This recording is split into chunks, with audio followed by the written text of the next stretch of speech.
37 নম্বর হাদিসের মধ্যে হযরত আব্দুল্লাহ ইবনে আব্বাস রাদিয়াল্লাহু তাআলা আনহু বলেন, আন্নান নাবিয়্যা সাল্লাল্লাহু আলাইহি ওয়াসাল্লাম আতাহু রাজুলুন, একবার এক ব্যক্তি আল্লাহর রাসূলের কাছে আসলো। ফাকালা, সে এসে বলল, ইন্না আলাইয়া বাদানাতান ওয়া আনা মুসিরুন বিহা, আল্লাহর রাসূল, আমার উপর একটি উট কুরবানি ওয়াজিব হয়ে রয়েছে আর আমি এই উট কুরবানি দেওয়ার সামর্থ্যবান।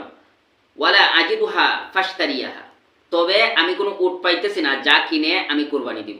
অর্থাৎ আমার উপর একটি উট ওয়াজিব হয়ে রয়েছে কুরবানি করার জন্য, আবার উট কিনতে আমি সামর্থ্যবানও, কিন্তু আমি উট পাইতেছি না যা ক্রয় করে কুরবানি করতে পারি।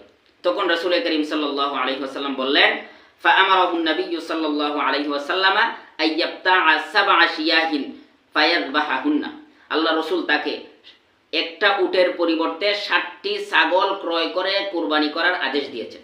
তাহলে দেখা যায় রাসূল করিম সাল্লাল্লাহু আলাইহি ওয়াসাল্লাম